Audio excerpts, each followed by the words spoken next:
Hi, welcome to RCKicks. On today's show, well, we're going to be building the Schumacher Racing discontinued XLS Cat. Now, if you've been watching the channel for quite a while now, you may remember that I actually built one of these on the show. That was totally stock. Well, in this episode, we're building one with every single upgrade I could find. So, not only is it an expensive one, but it's a good one. Hit it, Charlie! Oh, yeah.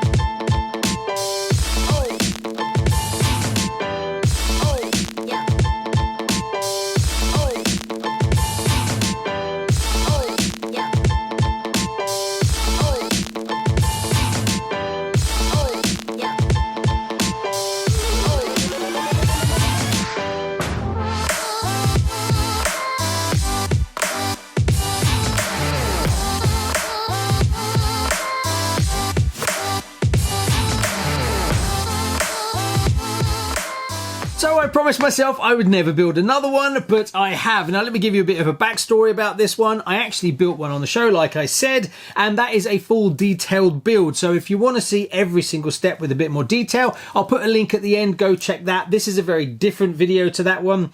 This one we're going to focus on all the different options available and talk about them and do I think they were worth it and things like that.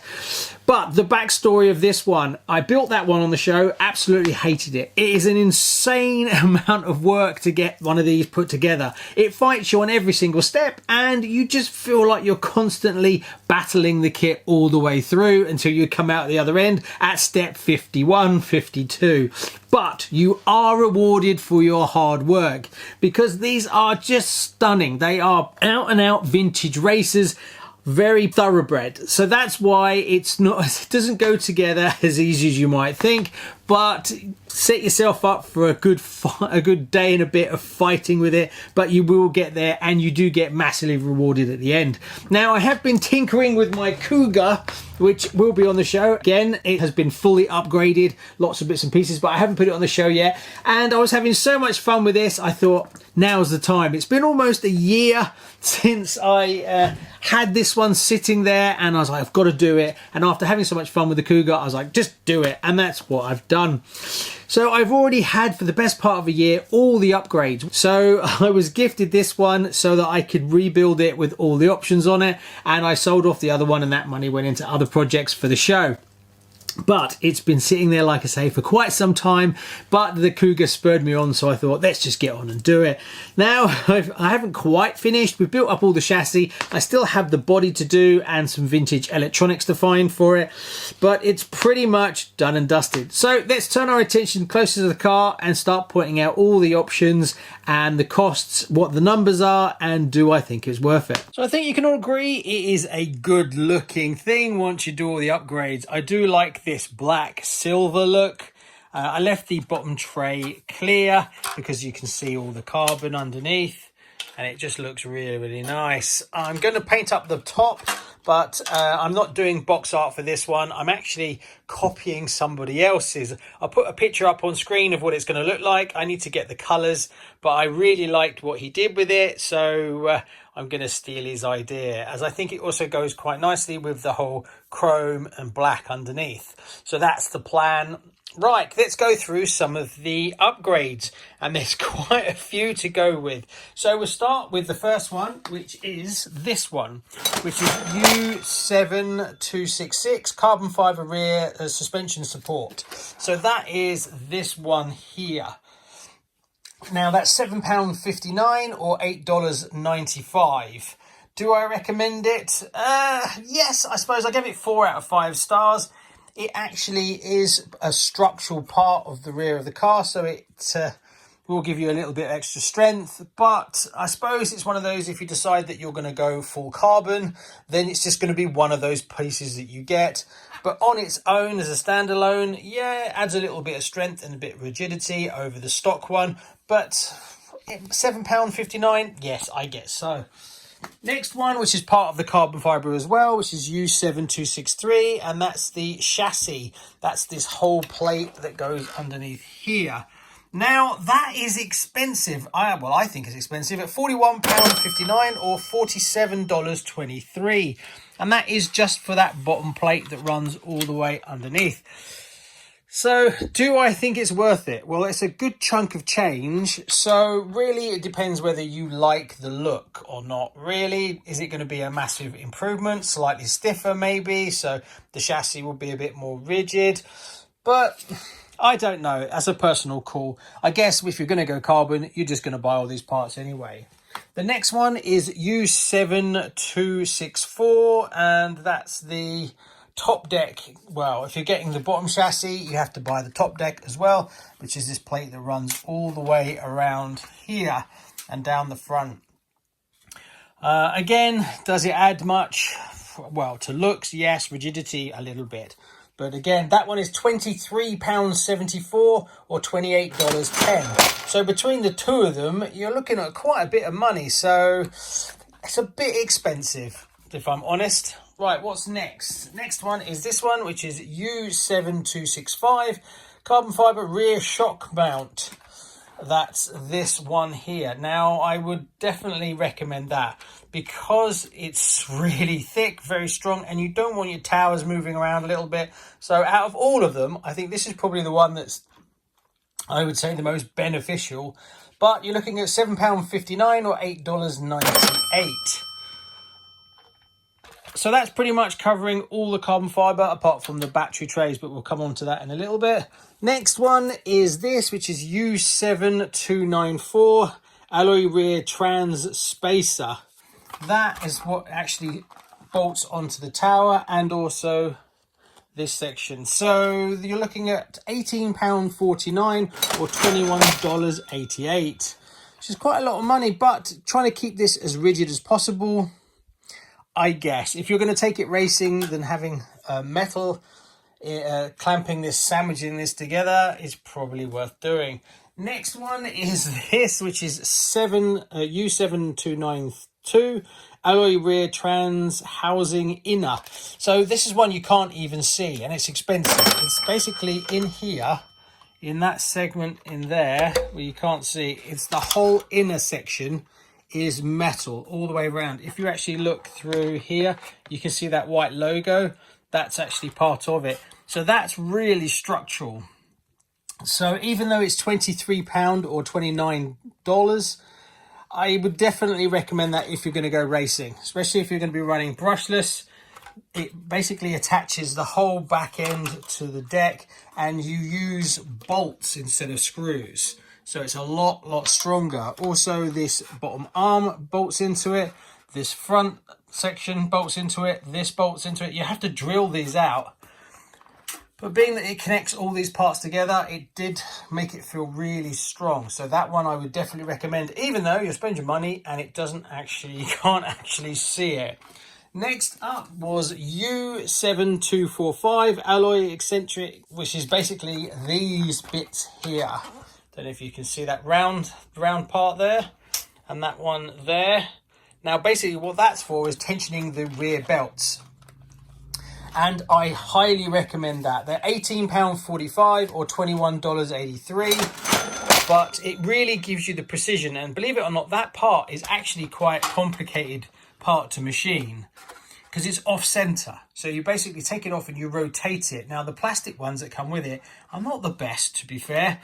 So if you want to get your belt bang on and for it to hold its position, they're worth doing, definitely. Another one that I don't have the information about, which I picked up because it's been a year ago, is this. You see, this is a machined one. Now this is not from Schumacher, and this isn't from, I can't even remember where I got that from. And then there's another one on the other side. See that there's two, there's one with a hole in it, and there's those. That is an upgrade from plastic, but I honestly can't remember where I got them from. Next is this, which is U7267, and that's the carbon fibre lipo straps. So that's these two here. Now I've set it up to be as a shorty pack lipo instead of the hoops, which is the traditional one that come with it. The hoops are terrible. And the main problem with the hoops is you tighten them from underneath, which is, it means you've got to drill extra holes in your polycarbonate under tray and then to undo it and do it up. So I just went, this is a better look. Now this is not going to be run. This is purely a shelf queen looker. So having all these extra carbon bits are quite nice as well. So yeah, and the hoops are plastic and they're cheapy looking, so I don't really like them at all. Next we have this, which is U7424 alloy lightweight lipo nuts. That's these beautifully machined tops here. Now if you're going to make it look like this, it's definitely worth upgrading the plastic ones. And these are £9.75 for the pair, or $11.51. But I do recommend them because there's something, if you're doing a lot of driving, you're going to be undoing these and doing these up all the time. And it's the part that it has a use. It's not just a better look. And it will, easier to get them on and off, and being plastic, they're less likely to fail. Obviously these ones are metal.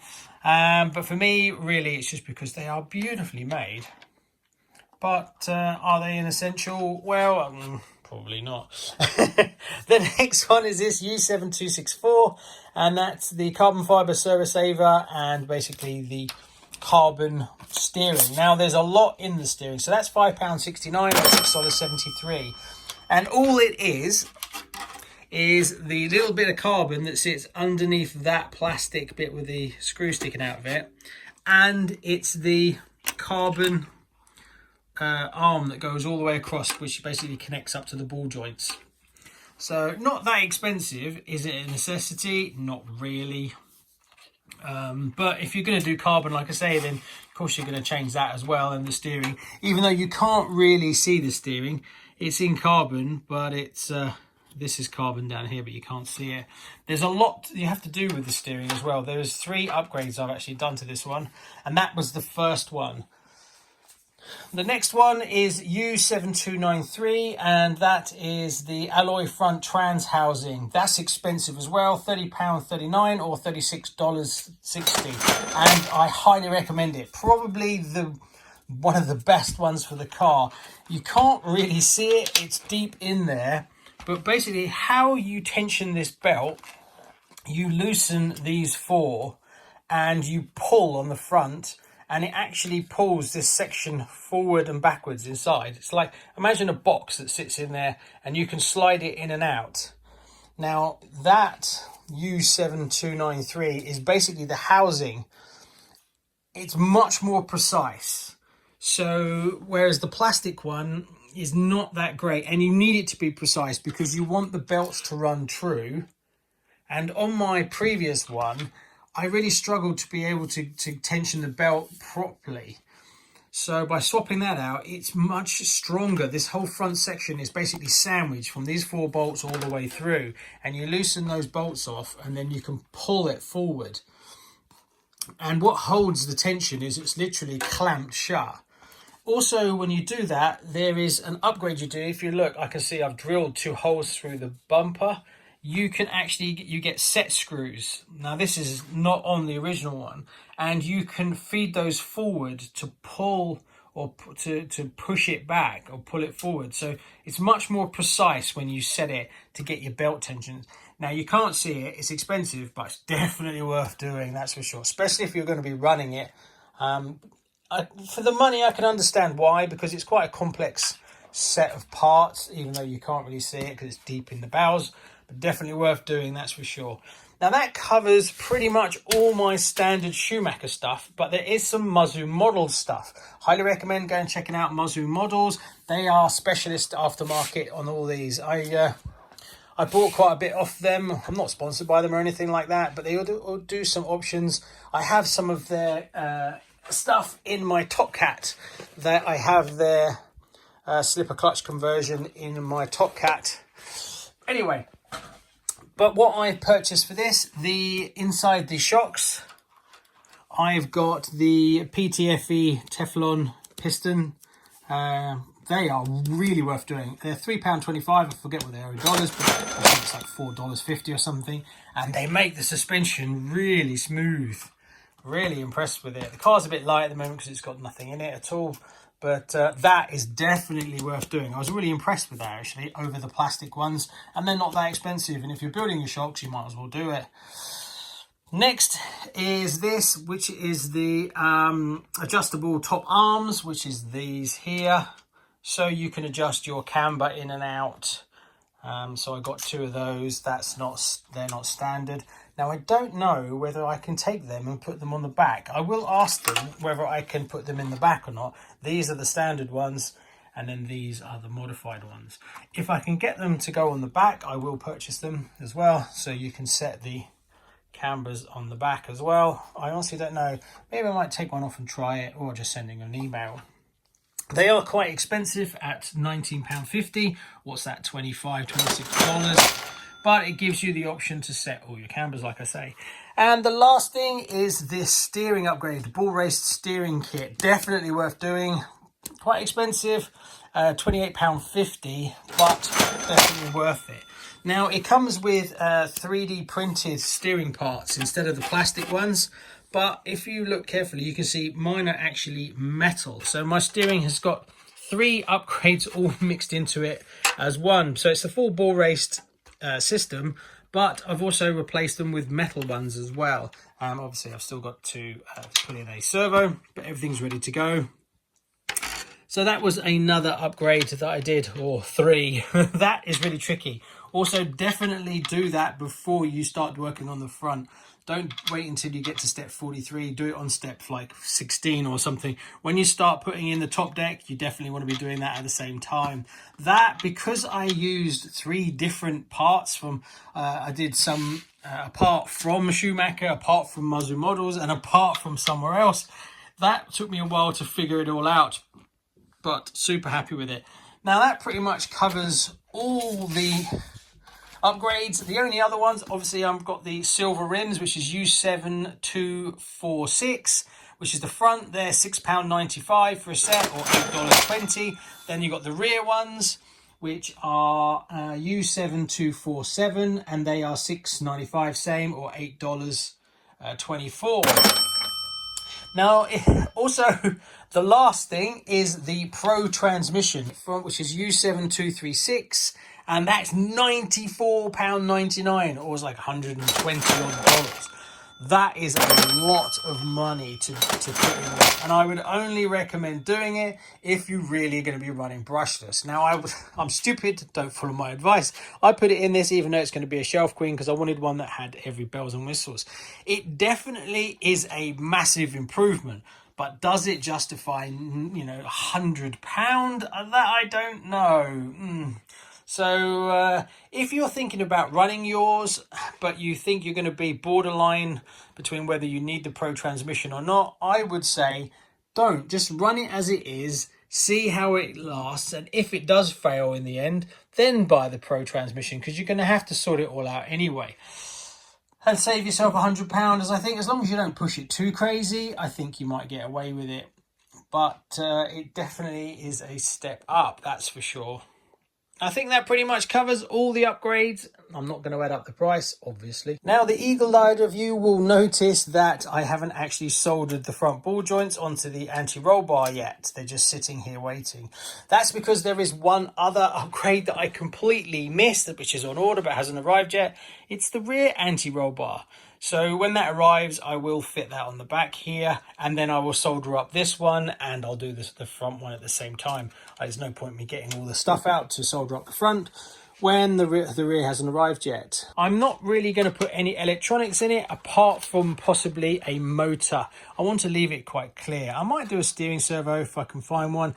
I'd like to do one in sort of an aluminium one or something like that to try and keep it in keeping. So if I can find a total aluminium servo, then maybe I'll do that. As for a motor, I was thinking about picking up maybe something like this. This belongs in my short wheelbase, but it'd be quite nice to have something in there that's kind of relevant. Not sure, I'll have to think about it, but it's purely a shelf queen, so it doesn't need to be hooked up or anything. Next, we move on to the body.